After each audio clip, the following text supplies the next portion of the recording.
Hello everyone, good evening. This is your host Amir, and I work as a senior front-end engineer at HackerRank.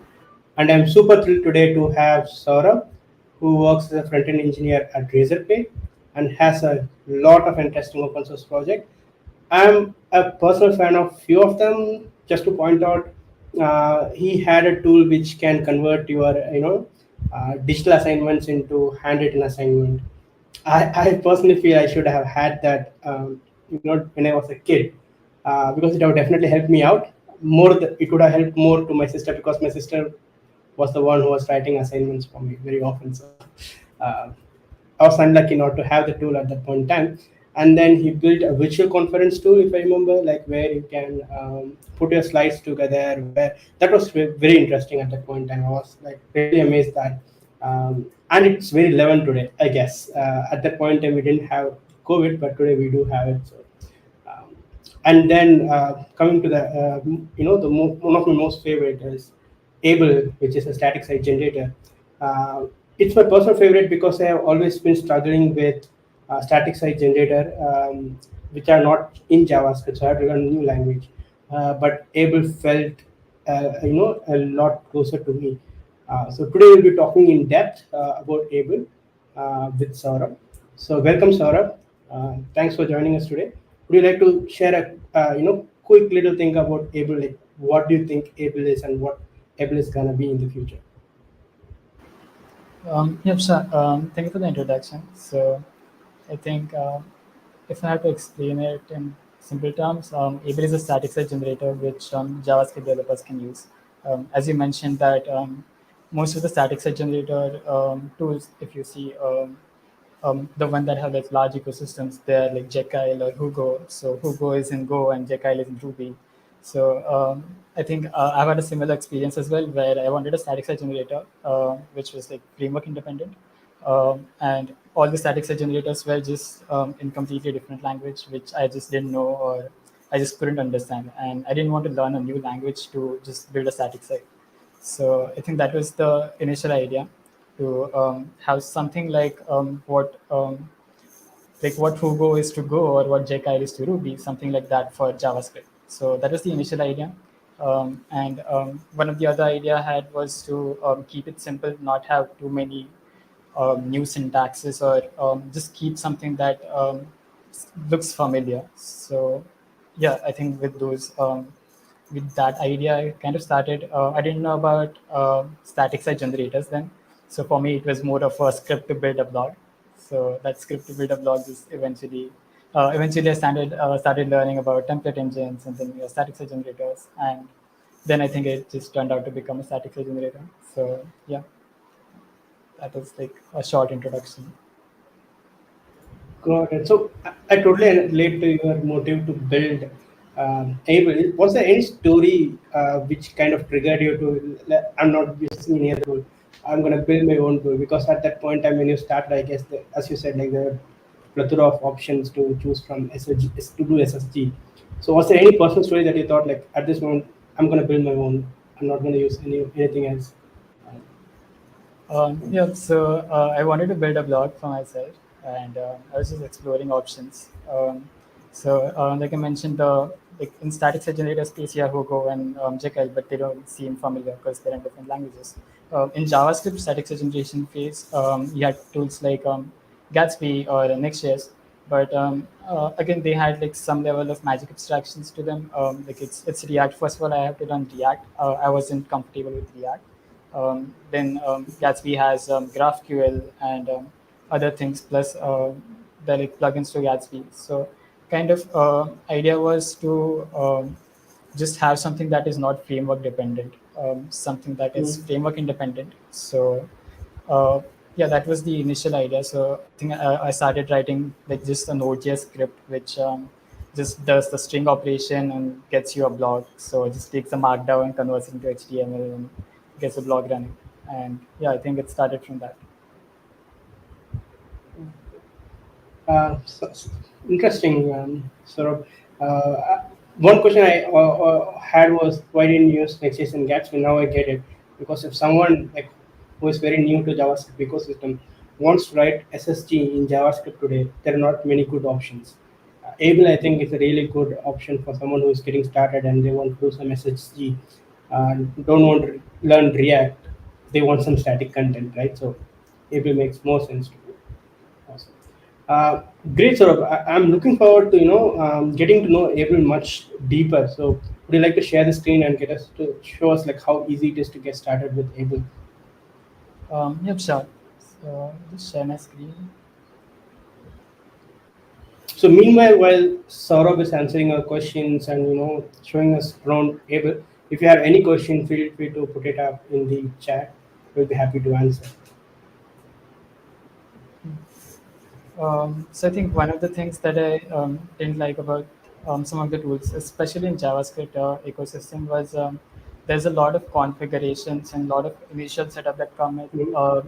they come with.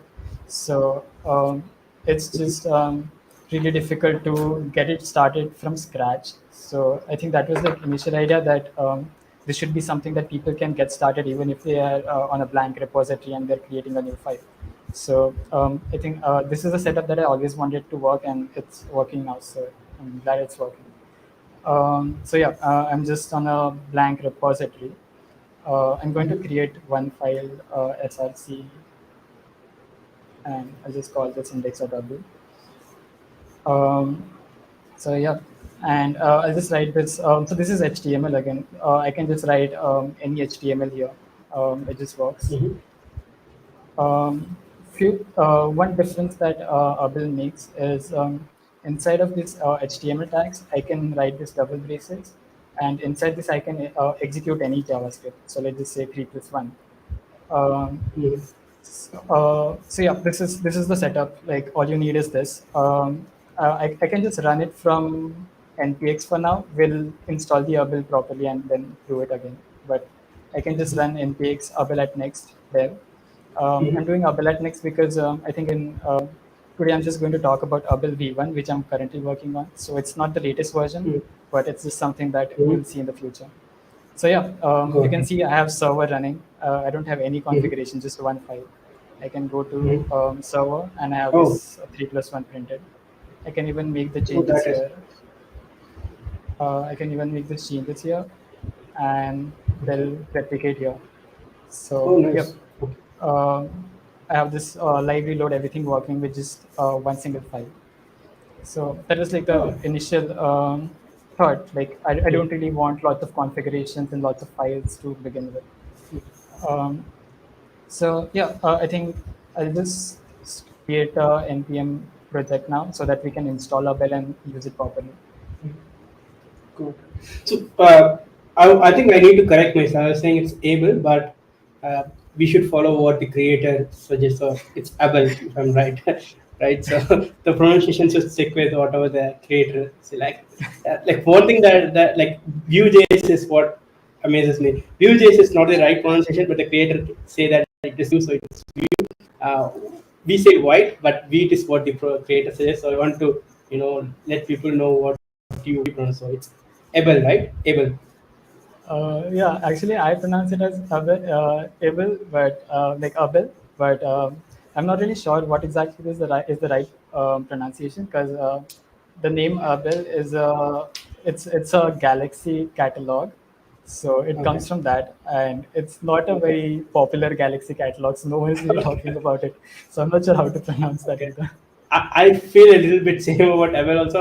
Abel needs more attention. It deserves more attention. I guess it's going to happen sooner or later for the both Galaxy and Abel. So let's stick with Abel, as you said, for now. Correct me if I make mistakes Yeah, in mail. So yeah, it's fine. It's fine. Yeah. yeah. So yeah, I So just did npm init to create package.json, and then I npm mhm. install saved Abel. So I have Abel installed now. I can just write a script here. So I'll create a dev script for Abel dev, and I'll create a generate script for Abel generate. I'll explain what this is. So now I can just do npm run dev, and I'll again have this localhost running, which I display. Um, Mhm. this another script we have is npm generate, so I can call npm run generate, and Mhm. it will just create a dist with a build file. So yeah, So one of the reasons I didn't want to go to framework-based SSGs was this. Um, if I don't have any clients in JavaScript, if I'm not using any Mhm. clients in JavaScript, my output does not generate any clients in JavaScript. My output has just Mhm. index.html now. Even if I do something like, so yeah, I'll show. So this is something that I want to show next. Let's just say I create a file called, let's just say addition, Mhm. or let's just call it utils. Ts. Let's go with ts. Okay. So I'm going TypeScript. I like you more I'll now. TS is the way no, to go. Yeah, let's go. yeah. I generally like JavaScript as well, but I think I just want to show how easy it is to just work with TS in this. Like there is no setup Yeah, required; it sure. just works out of the box. So Hopefully we didn't kinder someone's like some JavaScript expert who thinks we should be using that. But yeah, this is amazing, man. You get TypeScript out of the box. No extra things that I need to do. yeah. So Nice. yeah, I have utils at TS. I'm just going to create uppercase. Let's just say message. Public string. So what I'll do is I'll just return the message dot to Mhm. uppercase here. So yeah, this is just a utility function. Just want to show an Mhm. example on how this is working. So yeah, I have this uppercase function here now. I can import it from utils.ps. I can import uppercase, and I can do something like uppercase. Let's say hello. Hacker rank. So just keep the server running. We can see the changes. You can see it is Oh, uppercase now. I don't have any nice. TypeScript set up. It's just working directly. Mhm. This is because Abel is using Vite internally for V1. So V1, Mhm. the Vite itself has TypeScript out of the box support. So TypeScript just works. Again, one more thing I wanted Nice. to show was now if I run npm run generate, Mhm.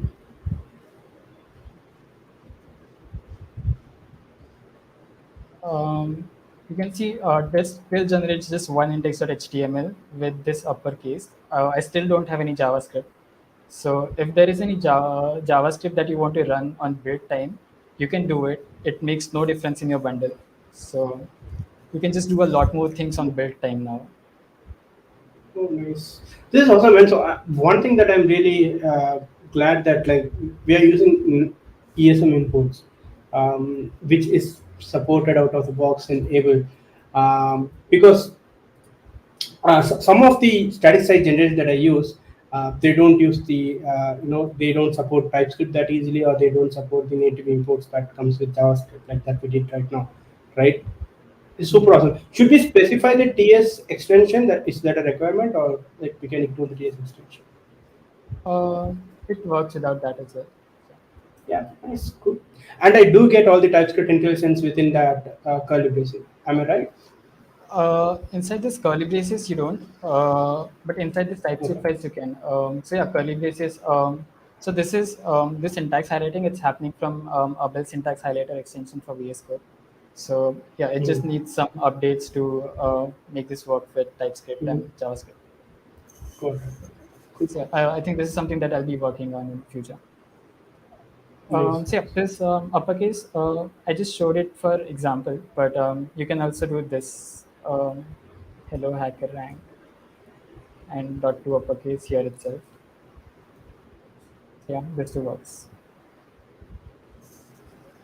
So So yeah, I feel like we are like you're throwing a lot of things out of the box, which also kind of resonates with what Wheat says. Wheat does, and you're saying that you already use Wheat inside Abel to make this work. yeah. So yeah, I think so in Abel V0 I wasn't using Vite, but in Mm-hmm. V1 I'm moving to Vite because so I think in V0 I made some like kind of mistakes where I Mm-hmm. so the initial idea was to keep the syntax intuitive where I can just for example this even this particular syntax I can I understand what this syntax is doing even without knowing what Abel is. Um, Mm-hmm. this is I can figure this out of my intuitions. Even something Mhm. complicated, like even something like this, I can figure out of my intuitions how to do this. Um, if I want to do something, even like this is something different that is not mentioned anywhere in the docs. Like one example would be here I'm uppercasing. Let's just say I want to lowercase it again. Then out of my intuitions, I can figure out that this will just work fine.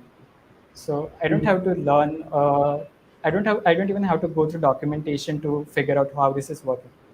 So I think this was the initial idea. One thing that went wrong with Abel V0 was so I started with this, but later on there were there are different features that you have to add. For example, components is one of the features that you just need when you're building a static site generator. Now this when you add components, it introduces you a new syntax. This new syntax is not going to be documented anywhere else rather than the Abel docs. So Right. you have Abel components. Then you have questions like how to pass props to components, how to pass props from components to child, or from parent to child, or child to parent, or do things like how do I pass undefined, or like there are a lot of questions which can only be answered with documentation. So it sort of increases the learning curve when you add these new things. Um, but so now we have like two choices. One is add lots of features, but then that increases the learning curve. So you just eventually end up on the same problem which you started with. So you're just making another static site generator which is difficult to understand, which needs a lot of documentation to read. Or you have the other option where you just don't add features, but then that doesn't work fine as well because you need features, you need components. It's not a invalid ask to to have components in static site generator. So I think so one of the reasons I used Veed was um, so this bundlers, I think in JavaScript ecosystem, bundlers are something which are like a central piece, which can do where other things can integrate. For example, your frameworks are kind of written for bundlers. Your label is written for bundler. How your TypeScript to JavaScript happens is kind of compatible with bundler. So if you have this one bundler as a core piece that can integrate other things, then I can just say that just if you want a React component, you can import a React component. You just have to like React dom.render to string, etc. Here, I'll show that. But just this other pieces, for example, TypeScript, or just I can create a script here and just even like link a client side JavaScript here. So things like that Mhm. just work with bundlers. So yeah, I think that is one of the reasons why I used Veed, and it's just working great so far. Awesome. So one thing that I kind of take away from your from the discussion that we had, I do remember that in the Able Zero version that you're building, that we had an Able component which was like native to what Able was doing, and at some point in time, I also felt like it was trying to do things that React was trying to do, right? And it's an extra learning curve when it comes to someone trying to do SSG.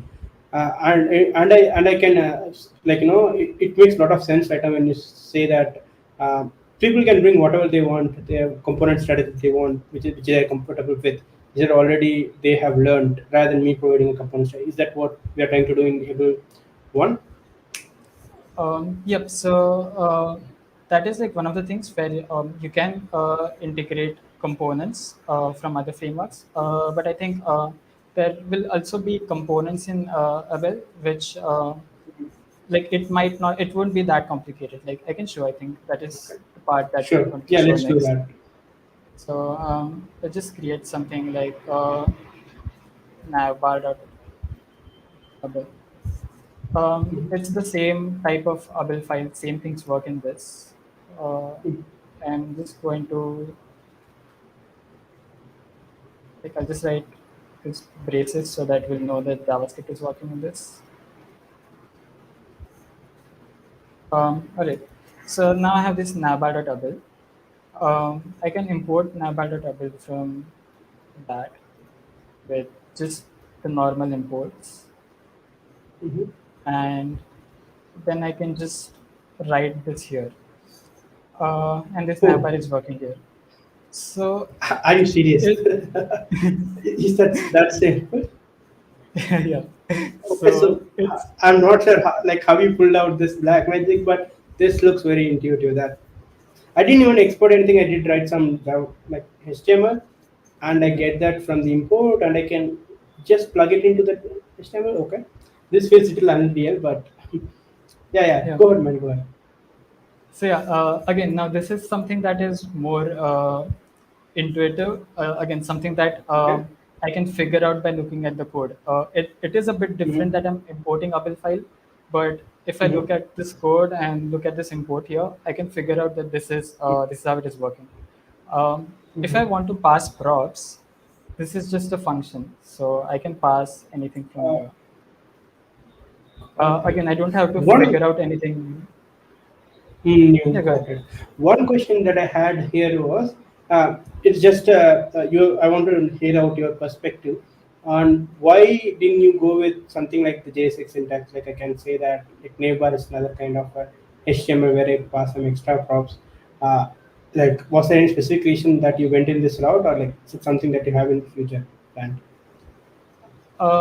So JSX is like one of the things I wanted to explore, but let's say you want to use JSX, you can still use Mm-hmm. JSX by using React in this or like any framework that uses JSX. So that is Mm-hmm. still supported now. This particular syntax is again something that I wanted to keep different from React like syntax. So, for Mm-hmm. example, if I do JSX, then even then I have things like, okay, how do I pass objects? Or if I do something like hello, hi, Mm-hmm. Yeah. is this Yeah. a three number? Is this a three string? So you still have these questions Mm-hmm. like this. So it's just something that I wanted to avoid JSX for that reason. If you want JSX, you can still use JSX with frameworks that support JSX. Got it. Got it. Cool. Cool. Makes sense. So yeah. So maybe another fan suggestion that I might have, but it's up to you to add it to the to the SSG or not. One thing that I might be really interested to see in a Abel is if you go back to the index.abel file. So maybe it may not be an exact JSX for format, but I hope you have seen something in Angular where we have it's not JSX, but it looks like native HTML elements where you pass attributes to them, and if I can use the same uh, the braces that we use to pass some dynamic value to it, it would be even more intuitive to me. But I guess this one is more visible in terms of, I would say, like we are using a plugging a component into this. In that case, I like the syntax a lot. So yeah. Hmm. So yeah, I think one of the reasons why Mhm. I kind of avoided the attribute syntax was uh, I can do something Okay. like Yeah. this now. Mm-hmm. So if I have like one, two, three here, I can just Mm-hmm. do something like this. Uh, so the for loops and if loops are again a new syntax. So let's say I Mm-hmm. add a for loop, then it becomes something like div a bill for, Got and it. then Able for, yeah. This got it. Got it. This goes against the philosophy of able being not able. Not, you shouldn't be reading the able doc. It yeah. makes sense now. Cool. Yeah. So yeah, we saw the component. We saw this utils. One thing I wanted to show Mm. was so like one of the ways I'm building Abel is it's API level abstraction. Mm-hmm. It's going to be a bit low level. So it's Mm-hmm. there are like, for example, there will be things that won't work out of the box exactly, uh, Mm-hmm. but it's just something that you understand by reading the code. I'll show you an example. So Mm-hmm. um, let's say I want to use Markdown in this now. Mm-hmm. I'll create about.md. Hello. And this Markdown import won't directly work exactly. So because the Abel doesn't provide any Markdown to HTML converter, but As I mentioned that this is wheat, right? It's built on wheat. So what you can do is just create a wheat.config.ps file in your root, and everything you write here, you can like write any wheat plugin. You can use any wheat plugin, or just anything that runs with wheat will run with Abel. So yeah, this is like one of the things I want to show. So like now let's get this markdown working in the Abel file. I have wait.config.ts. Let's go to wait's documentation actually.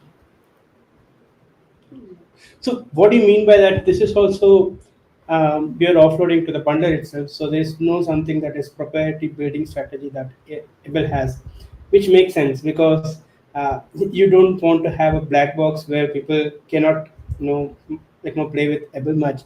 And I think Wheat is coming up really strong, and I think it would be if someone wants to add something, going to the Wheat docs are really good, and I'm really happy that it's coming to Abel.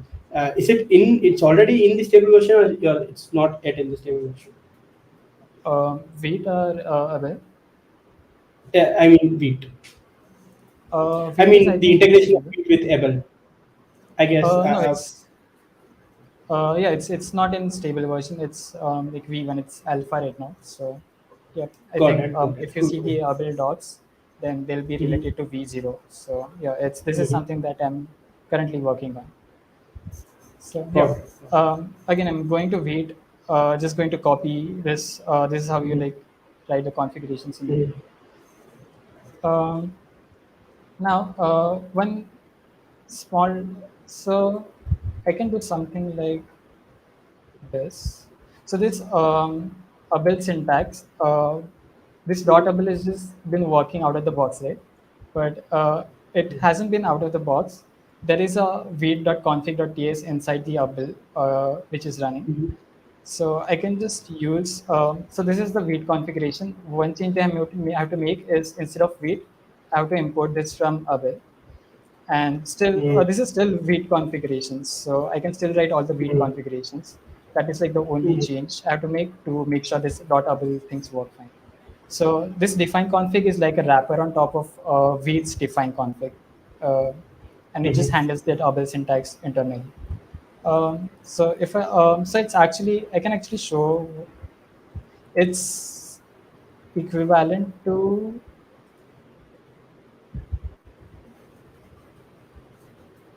so yeah, this is actually the default build configurations. Just so you Mm-hmm. don't have to write like all these things, and there can be like some configurations mismatch, etc. Um, you can just import it from Abel, and you don't have to write this. Okay, So I guess so the advantage of the second syntax might be more relevant when I think if the able plugin itself is going to take more option that you plan in the future, then people can extend the able plugin itself to add more. Is there a plan for that, or like is that the reason the previous syntax exists, where you import white um, plugin and add it to the plugin list also? in something like this where I add options here. Yeah, exactly. Yep. So I'll show you. Um, Okay. Abel. I said it's read configs.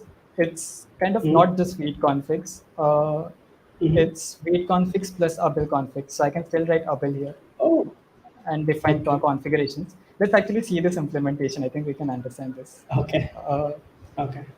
okay, it's kind of bundle. Let's see if Interesting, we man. can figure out. I thought it is the TS conf like the type definition of wheat, but it's even more super intelligent man that you plugged in Abel's configuration also into the type definition. Yeah.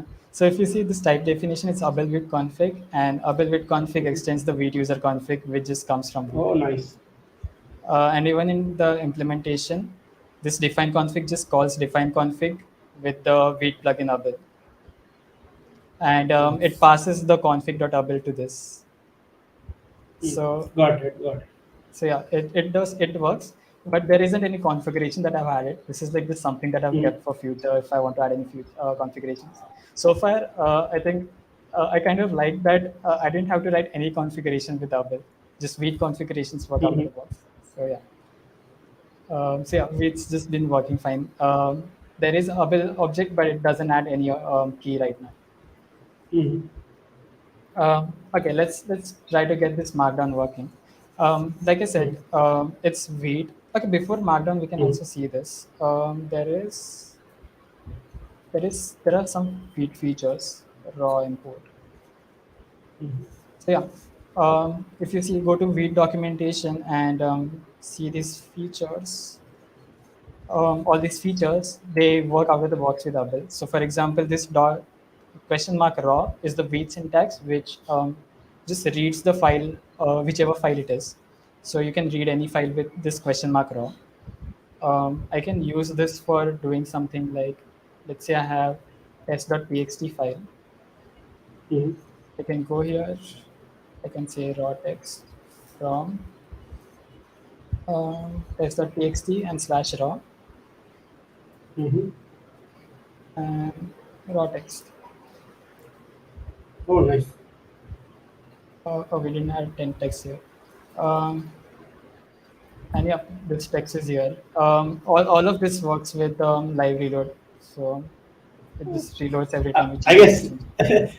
yeah, wheat is the best when it comes to reload, and I guess being at the center of Abel, I can see that. And I think this also makes Abel documentation even smaller. I guess you just say that like you want to do anything extra, go to wheat documentation. They have better documentation rather than you trying Hmm. to say these are the options you have. This is what you can do. Good idea, great idea. Yeah, exactly. And again, just going back to the part where you can figure things out of Mhm. intuitions, importing raw text, just passing it to uppercase, which we wrote, and it will be uppercase. Mhm. So I can just figure out things like this without understanding what Abel is or how it's working. Makes So sense. yeah, similar thing for Markdown. We can use Vite's plugins. So we can use Vite Mhm. plugin. Let's just see if Vite has. Say there is this Vite plugin Markdown, which is like a Mhm. plugin to Vite for using Markdown, and there is like configurations. So I'm just going to install this and set it up. So it's npm install /s.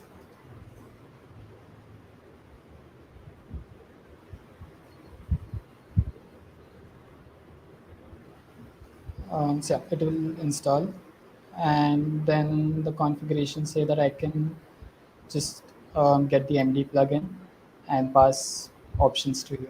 Options. Um, so again, this is something that like you can choose whichever plugin you want. So this is just one of the Vite plugin markdowns. There are Mhm. like several markdown plugins. You can use whichever you like. Um, and then we see. I had tried this yesterday. It's somewhat like this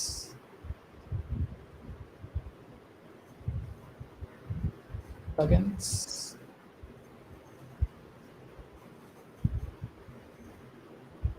And in the options, we have to pass this mode. Mhm. Oh, you just say HTML, I guess. Um, yeah, it's they're using this enums for this, Mhm. so it kind of comes with this. Nice. Okay. Yeah, this is again just configurations that we found from Markdown plugin of Vite. Mhm. You can check out any plugins of Vite. This should work now. Uh, I'll just clear this. Like, well, let's let it be. Um, about MP from. I hope this works. Didn't work. Something I guess wrong. maybe we need to restart the server, maybe. Yep. So ideally we shouldn't, but let's say we do. Okay, yeah, looks like that.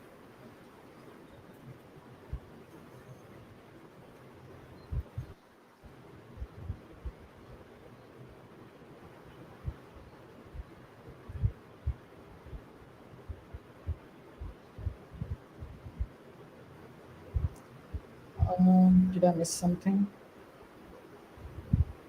Wait. So yeah, this is how you import. I'm just importing the default one. It comes as an Important. HTML Right. here. So this should work, right? I'm Yeah, not sure this if should work. they Yes. or do they don't export.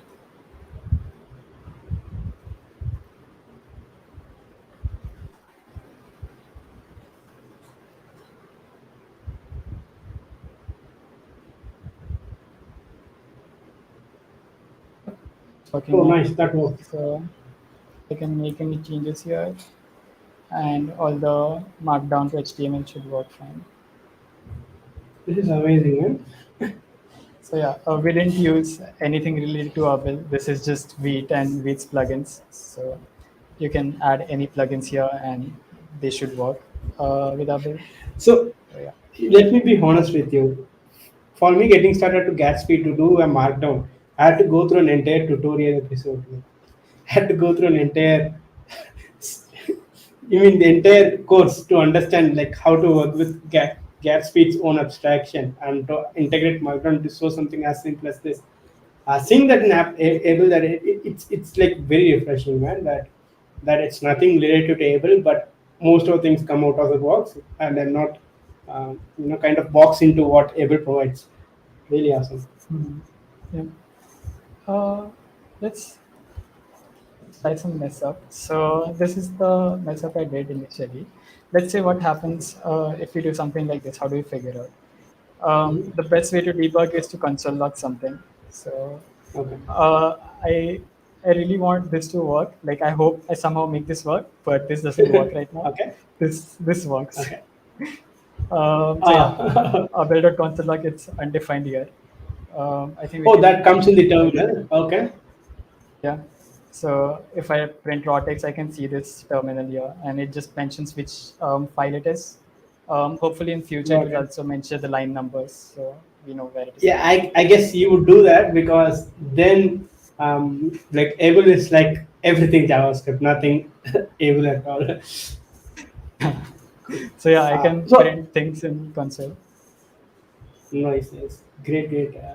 So meanwhile, when we are almost on time, so we have few questions. Let's take those questions. So I guess what was the motivation of creating Abel? I think we had this, conversation earlier. But would you like to say again that like what was your actual motivation behind building Abel? Yeah, the motivation was just having something like who go for JavaScript. Uh, and I think one of the things I like didn't like about JavaScript ecosystem in general is every time a new tool comes up, it needs a separate ecosystem that needs to be built around it. For example, you need plugins for static site generators that just work for the static site generators. Then, if you want to do something, you just need the plugin for that particular library. You have to wait for that ecosystem to mature. So you can't just start using static site generator the day it releases. You have to wait for those plugins to be built, and then there are people who are building those plugins, who are maintaining those plugins, and then they just become irrelevant if the static site generator becomes irrelevant. So I think one more thing that I think we didn't discuss earlier was I didn't want Abel to have any Abel plugins. I really hope it doesn't. We get to that point where I don't have to write any Abel plugins. Even right now, we don't have to write Abel plugins. There are few use cases which I'm not sure how I can make this work, but most things, for example, if I have to load anything, if I want to write any loaders or just do anything that is outside of the Abel scope, you can write Weeds plugins, and most of the Weeds plugins are already written. Weed already has a pretty mature ecosystem. There are plugins for everything. So there isn't any Abel ecosystem as such. You just have Wheat ecosystem that you're using to that you're just making work in Abel. So I think that was one of the reasons, one of the inspirations I had, where I didn't want to create a new ecosystem. It's just something that works and integrates well with the other things. Great answer. One thing I wanted to also add to your point that is uh, today, most articles that come out, they want to build their own abstraction. They don't want to use the existing ecosystem, which results in a lot of relearning, which is the reason for the frustration that we have in JavaScript. There are a lot of churns. There's a new framework that comes in, it brings an abstraction that I need to learn. There's a new framework that comes tomorrow that has a new abstraction that I need to learn. There's a whole new set of ecosystem that needs to get built on top of it, right? And I think that's what I said. Like Abel is very refreshing, in which you are just piggybacking on some ecosystem that is already getting developed. And I'm sure that even let's just say tomorrow Beat goes out of business, there's some new build system comes in. Abel is still going to be relevant because you can switch up Beat you can provide another option of a build system rather than just Beat because it's all going internal. And you're not building your own abstraction that people need to learn when they come to Abel. So we have another question here that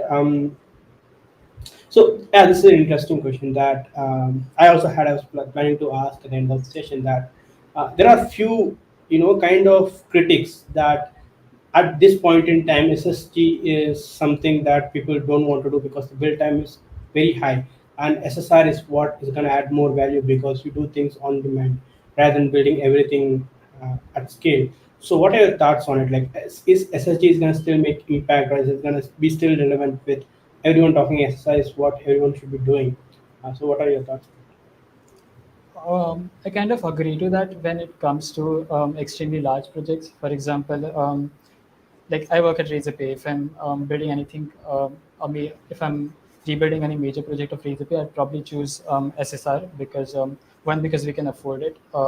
Two, because if I have an SSR and I just want SSG's behavior, I can always cache on CDN to give that behavior. So I kind of agree to that in terms of larger projects. I think the primarily what I'm more interested with Abel is a bit smaller use cases. For example, just having something like a blog or a personal website. In that case, you might not want to have a server and just go through that maintenance or um, just um, use that SSR frameworks, etc., for these things which can be done without that complication. So, uh, yeah, I sort of agree to that, where SSR is pretty useful when it comes to like extremely large projects. I would definitely not recommend using Abel for a large project which is like super interactive or super major. I wouldn't recommend any SSG in that case. I would just say just use the SSR cache on CDN. But for smaller things like portfolio blogs, you don't really need that complication. About the build time, so I think more than build time, what is relevant is the dev server time, because I've seen in a lot of SSGs the dev server time is just extremely high. Where if you have lots of files, then it Mm-hmm. takes like a lot of time to reload something, because basically I have to rebuild everything every time something changes. Um, since I'm using Vite in this, it understands that I'm making change in index.html. It understands that these files are imported just in index.html. So Vite can take care of that. This dev server times where things are just mostly instant.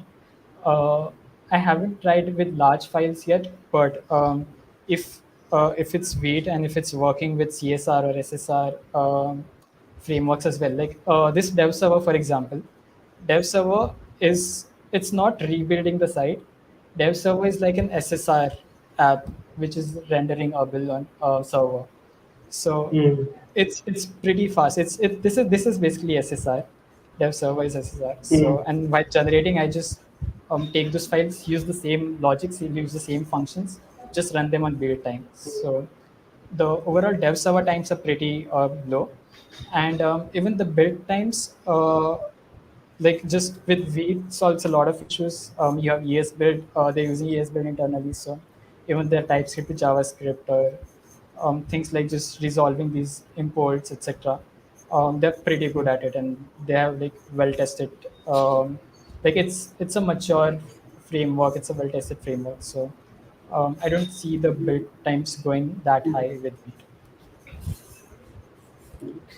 Great answer, sir. I also kind of resonate with a lot of things that you said. That the wheat part that you said, that like Del server is fast because wheat is something that knows which file you're making, unless like Webpack, which is gonna bundle everything and do them. And I'm I was like kind of impressed to see that like you're using wheat SSR, which makes more sense because there's no need for you to do like a proper SSD in development itself, because people are gonna just see a version that might look in production. So there's no need for us to do SSD full on in development also. So that's a great thing that I think you have done in Abel. And my foot for thought for SSD being over SSR, I think Abel really shines in getting someone started with SSG. Today, if you take any SSR framework, they are not developer friendly. They are not someone beginner friendly. You take Next.js, you have to go through and Next.js docs are also not that great. Personally, that is my opinion. Uh, if someone disagrees, that's okay. But it's my personal opinion that Able docs are much better when it comes to Next.js docs, because Able docs just uses a lot of JavaScript, right? But Next.js brings a lot of abstraction like data loading and other stuff, which is too high for someone who's getting started, who wants to just build a blog or a personal website, right? And I saw that Able Doc is itself built in Able, which was amazing, kind of an inception moment that I felt. So yeah, that makes a lot of sense. That like for a small project you're getting started, you don't want to bring a military to just build a small two-page application, put React, put SSR, put data loading, everything that you know just to make it cool. But I think Able is just refreshing, and it's like as simple or as smooth as it can be for a beginner. Yeah. Yeah, and I think so. I just wanted something that is just one step above the HTML, CSS, JavaScript setup. So it's not a lot of things. For example, we started with one file which was running inside SRC. I haven't written any routes logic yet. So it's just working the way HTML, CSS, JavaScript works, except we get these extra features.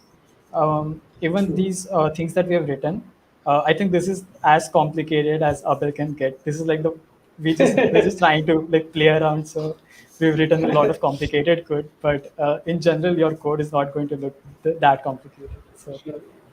yeah, I guess I really hope that Abel is going to continue the way, because the philosophy that you share and like the reason behind like not putting JSX also felt much uh, you know uh, right to me, that you don't want to complicate things. You want to just keep things how JavaScript can be, so that people don't come back to your documentation, right?